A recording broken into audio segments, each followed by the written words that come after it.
ภากสิกรรมป่าไม้จำกัดเป็นบริษัทแห่งทมิตในประเทศลาวที่ได้ผลิตและส่งเสริมการนำไส้ไม้ปลูกห้อยส่วนห้อยเข้าในเวียกงานเฟอร์นิเจอร์เป็นต้นแมนผลิตเป็นไม้ปูพื้นโต๊ะตังสั้นวางเครื่องอเนกประสงค์และอื่นๆผลิตด้วยเครื่องมือที่ทันสมัยและมีประสบการณ์มาหลายกว่า20 ปีเพื่อส่งออกขายรับใช้สังคมทั้งภายในและต่างประเทศ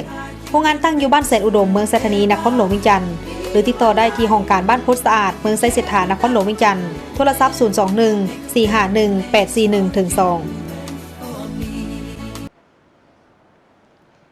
สบายดีท่านผู้ชมที่เคารพตอนท่านผู้ชมเข้าสู่รายการฮอบฮู้ฮอบทิศในมื้อนี้รายการของเราได้มีโอกาสมาเยี่ยมยามทางบริษัทบัวละพากสิกรรมป่าไม้จำกัดจะพาท่านผู้ชมมาสนทนาร่วมกันกับทางห้องผู้อำนวยการจากทางบริษัทบัวละพากสิกรรมป่าไม้จำกัดซึ่งนางอยู่ทางข้างข้าพเจ้านี่เองคือท่านนางสุภไพวันเที่ยงแก่นใสห้องผู้อำนวยการจากทางบริษัทดังกล่าวนี้สบายดีมื้อนี้ทางรายการของเรารู้สึกเป็นเกียรติอย่างยิ่งเนาะที่ได้มีโอกาสมาเยี่ยมยามอีกครั้งหลังจากที่อาณาได้มาอยู่ห้องการใหม่ก็ถือว่าเป็นเทือกทับอิฐที่รายการของเราได้มาเยี่ยมยามในจุดนี้เองอยากให้ท่านนี่ได้ให้ฮู้ตื่มอีกเนาะว่าเวียกงานในระยะที่ผ่านมาเป็นขึ้นใดและโดยเฉพาะในปีนี้2019นี่มีทิศทางขึ้นใดบริษัทบัวละพาของพวกเขาก็ถือว่าในปี2018มานี้เนาะที่ว่าพวกเขาก็ได้เริ่มเฮ็ดเวียกนักสมควรพอดีมาต้นปี2019นี่ก็แม่นระยะเวลาที่ว่าเป็นระยะที่ว่าสำคัญหลายเนาะที่ว่าพวกเขากำลังกะเกี่ยมสิตั้งโรงงานไม้อัดแดแล้วก็เกี่ยมพื้นที่ที่ว่าจะปลูกเพื่อว่าสนองให้โรงงานไม้อัดของพวกเขาหันเนาะก็ถือว่าพวกเขาก็ได้กะเกี่ยมมาฮอดปัจจุบันนี้ถือว่ามาฮอดปัจจุบันนี้นี่ส่วนปลูกเบี้ยไม้ของพวกเขานี่แม่นเพียงพอต่อโรงงานไม้อัดแล้วเนาะแล้วพวกเขาจึงได้มาสร้างตั้งโรงงานไม้อัดแม่นวันที่10ที่หากระผ่านไปหวังบ่โดนมานี่เนาะถือว่าได้การวางศิลาฤกษ์ของโรงงานแล้วที่ว่าเป็นข่าวดีนะในปีนี้2019นี่สำหรับบริษัทของพวกเราก็ถือว่ามันก็ได้ผ่านพายุหลายหน่วยเติบเนาะที่ว่ากสิมาฮอดมื้อนี้เพราะว่าอย่างบริษัทของพวกเขาแม่นจะวางแผนแล้วก็ซอกหาให้มันมีวัตถุดิบเพียงพอก่อนกะเกี่ยมวัตถุดิบให้มันเพียงพอก่อนก็คือนี่เป็นการวางแผนในเริ่มต้นเข้ามาแม่นเพราะว่าพวกเขาก็ปลูกมาตั้งแต่2011พุ่นแหละจนมาฮอดปัจจุบันนี้ก็หาก็ได้ประมาณ 4,000 ฝ่ายเนาะคาดว่าท้ายปี2019นี่ก็สิฮอด 5,000 ก็ถือว่ามันเพียงพอแล้วในจำนวน 5,000 นี่สามารถตัดไม้ได้หรือบ่ไม้นี่สามารถให้ได้หรือบ่นี่ถือว่าไม้อยู่ในที่ว่าพวกเขาปลูกผ่านมานี่ปัจจุบันนี้เขาก็เริ่มตัดย้อนออกแล้วเนาะปกติเขาปลูกไม้วิกนี่รอบเวียนนึงแม่นใช้เวลาประมาณ7 ปีแต่ว่าพวกเขาปลูกแบบมีส่วนหอมกับผสมนั้นคือว่าปีที่1กับปีที่2เป็นผสมมาปลูกข้าวใส่แล้วก็ปีที่3แม่นพวกเขาแม่นได้กะเกี่ยมสีตัดย้อนออกเนาะคันถ้าฮอดปีที่4แม่นพวกเขาเริ่มตัดย้อนออก 50% แล้วเหลือจากนั้นแล้วพวกเขาจึงตัดเกลี้ยงตอนนี้มันก็ถึงเวลาที่จะตัดแล้วแต่ว่าโรงงานเขามันยังผ่อนแล้วเขาก็ได้รักษาไม้ไว้แล้วก็แม่ละแล้วเขาก็ตัดจำนวนนึงขายให้อยู่ตลาดภายในของพวกเขาหมายความว่าไม้ที่ออกจากเนื้อที่ของเขาที่เป็นเนื้อที่การปลูกของเขานี่แม่นขายสู่ท้องตลาดภายในน้ำเนี่ยนี่แม่แล้วตอนนี้แม่พวกเขาขายเป็นไม้ค้ำแบบเนาะแล้วก็เอามาเลื่อยอยู่ในโรงงานเฟอร์นิเจอร์ของพวกเขาเพราะว่าบริษัทบัวละพามีโรงงานแห่งที่1เป็นโรงงานเฟอร์นิเจอร์ที่ตั้งอยู่บ้านแสนอุดมฮั่นแล้วพวกเขาก็ได้มีผลิตภัณฑ์ส่งออกหลายกว่า20ประเทศในโลกแล้วลามาฮอดปัจจุบันนี้ก็แม่นโรงงานที่พวกเขาวางศิลาฤกษ์ไปวางนึงนี่แม่นหลังที่2เนาะแล้วสำหรับเนื้อที่ไม้ที่เขาปลูกไปปัจจุบันนี่ที่มีทั้งเบิดนี่หลายกว่าหมู่นี่แม่นอยู่แขวงใดอยู่เมืองใดส่วนปลูกของพวกเขานี่แม่นตอนนี้แม่นพวกเขาปลูกอยู่ใน3แขวงเนาะคือนครหลวงเวียงจันทร์แล้วก็แขวงเวียงจันทร์แล้วก็แขวงสัญญบุรีแต่ว่าเนื้อที่ที่ปลูกหลายคนหมู่แม่นอยู่แขวงเวียงจันทร์คือแม่นเมืองหินเหิบพันหลายคนหมู่เนาะเป็นแขวงที่โรงงานเขาไปตั้งย้อนจังซั่นแหละพวกเขาจึงตั้งโรงงานอยู่เมืองหินเหิบแล้วก็พวกเขาจะตั้งโรงงานแล้วก็จะปลูกต้นไม้ปิ่นอ้อมโรงงานหันระยะห่างจากโรงงานหันกับประมาณ50-500 กิโลเมตรเนาะเพื่อว่าเฮ็ดให้ต้นทุนการส่งไม้เข้าโรงงานเขาหันบ่ให้มันสูงเกินไปแล้วเมื่อเว้าถึงโรงงานแล้วนี่โรงงานเฮานี่สิเป็นในลักษณะแบบใดและคาดว่าการก่อสร้างนี่จะใช้เวลาดนบ่ได้คั่นโรงงานหลังนี้นี่พวกเขาได้วางแผนแล้วก็เซ็นสัญญากับบริษัทแคมเซอร์หันแม่นใช้เวลา21 เดือนเนาะแต่ว่า กาสีพยายามให้มันคันทานแล้วไว้ก่อนกาสีแห่งเป็นการดีแต่ว่าพวกเขากาสีบ่ให้เกิน21เดือนแล้วโรงงานแห่งนี้คันทาหากว่าตั้งขึ้นแล้วนะพวกเขาต้องใช้แรงงานถึง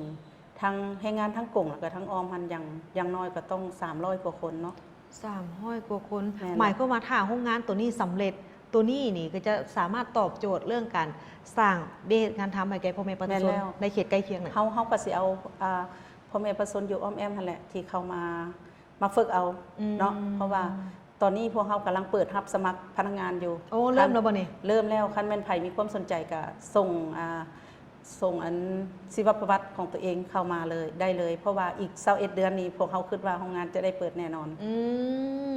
โรงงานดังกล่าวนี่มันเฮาในเนื้อที่ของการสร้างโรงงานนี่หลายปานใดครับ เนื้อที่ที่จะสร้างโรงงานแท้ๆที่ว่าเฮามีทั้งหมดอยู่บ่อนอันเฮาวางศิลาฤกษ์มันมี7เฮกตาร์เนาะแต่ว่าเนื้อที่ที่เฮาจะเอาเฮ็ดเป็นบ่อนสร้างโรงงานแท้ๆหันแม่น2เฮกตาร์เนาะโอ้ประมาณ เฉพาะการ ประ สร้า มาณ2เฮกตาร์โอ้2 เฮกตาร์ก็ถือว่ากว้างสมควร เจ้า เนาะ แม่นละ แล้วแน่นอนเมื่อว่าหลังจากที่สร้างโรงงานสำเร็จแล้ว วัตถุดิบ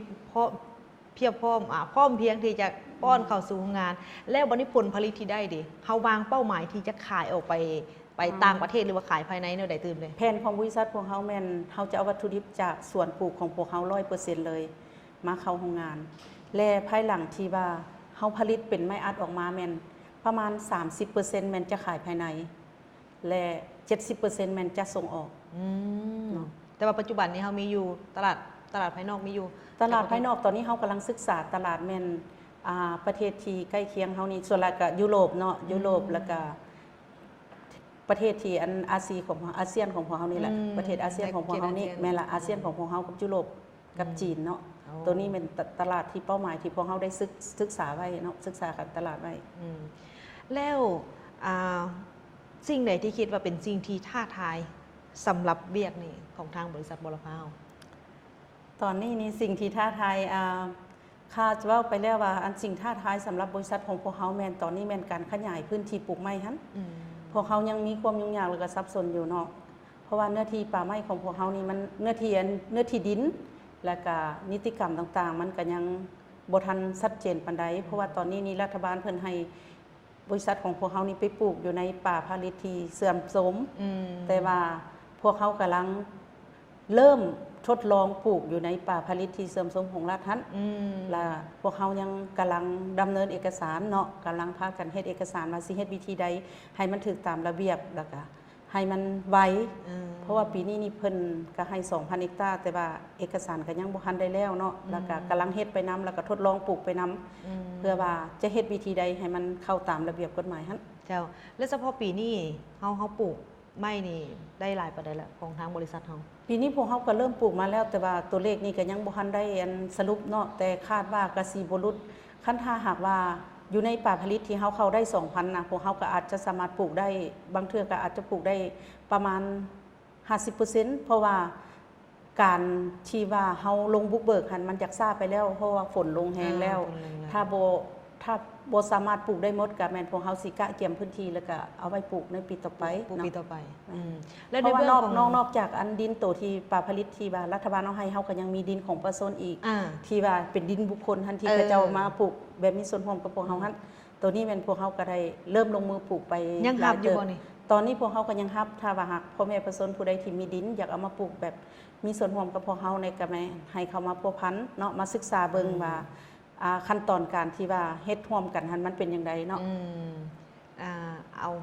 ประชาชนบางบ้านบางเมืองที่ได้เข้าร่วมโครงการดังกล่าวนี้มาในระยะที่ผ่านมาก็ถือว่าฮู้แล้วว่าเป็นอันใดแต่ว่าบางบ้านบางเมืองที่กำลังศึกษาข้อมูลอยู่ในขณะนี้ว่าศึกษาว่าถ้าว่าเฮามีดินเป็นของเฮาเองและต้องการอยากจะเข้าร่วมนำผลประโยชน์ที่ได้นี่จะได้แบบใดทางบริษัทนี่จะช่วยอันไหนตื่นเลย ถ้าสิเว้าไปแล้วล่ะดินของประชาชนที่ว่าเขาเจ้ามีดินที่เฮ็ดให้ผ่านมาหั่นนะและเขาเจ้าอันเฮ็ดให้กับปลูกข้าวกับผลผลิตก็บ่ได้หลายเนาะในเมื่อที่เขาเจ้ามาปลูกน้ำพวกเฮาสิเอาดินตัวนั้นมาเฮ็ดเป็นเฮ็ดสัญญาแบบว่าเศร้าแบบมีส่วนร่วมนํกันถือว่าประชาชนมีเฮาให้โอกาสประชาชนมาปลูกข้าวร่วมน้ำพวกเฮา